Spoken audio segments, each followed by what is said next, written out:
చిరంజీవి హీరోగా అనిల్ రావిపూడి దర్శకత్వంలో చిత్రం రూపొందుతున్న విషయం తెలిసిందే. ఇందులో శివశంకర వరప్రసాద్ పాత్రలో చిరంజీవి నటిస్తుండగా ఆయనకు జంటగా నయనతార నటిస్తోంది.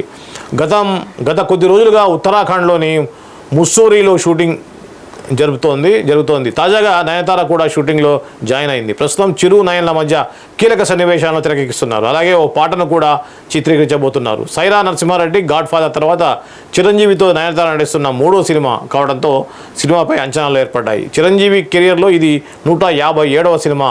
ఆయన ఇందులో డ్యూయల్ రోల్లో నటించబోతున్నట్లుగా ప్రచారం ఉంది. అందులో ఒకటి వింటేజ్ మెగాస్టార్ను గుర్తు చేసేలా ఉండబోతుందట. తన గత చిత్రాల తరహాలోనే ఫుల్ లెంత్ ఎంటర్టైన్మెంట్తో అనిల్ రావిపూడి దీన్ని తెరకెక్కిస్తున్నారు.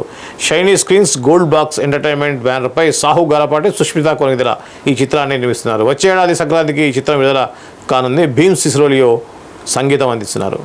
ఇది నయనతార చిరంజీవి సంబంధించినటువంటి షూటింగ్ పార్ట్ సంబంధించినటువంటి అప్డేట్ అని చెప్పొచ్చు. మనకు తెలుసు నయనతార చాలా అగ్ర కథానాయిక అని చెప్పొచ్చు. లేడీ ఓరియంటెడ్ సినిమాలతో నేషనల్ లెవెల్లో ఒక మంచి ఇమేజ్ ఉన్నటువంటి నటి నయనతార.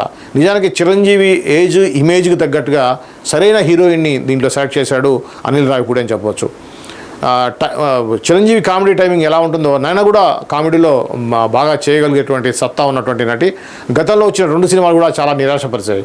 వీరిద్దరి కాంబినేషన్లో వచ్చినటువంటి సైరా నరసింహారెడ్డి అంటే అది హిస్టారికల్ సినిమా కావటం, దాంట్లో స్కోప్ తక్కువ ఉంటుంది, వాస్తవ సంఘటనలు ఎక్కువగా తీసుకోవాల్సిన పరిస్థితి. కాబట్టి చిరంజీవి వైఫ్గా మహారాణిగా దాంట్లో చేసినప్పుడు కూడా అంత పెద్దగా జనాల్ని ఆకట్టుకోలేదని చెప్పాలి.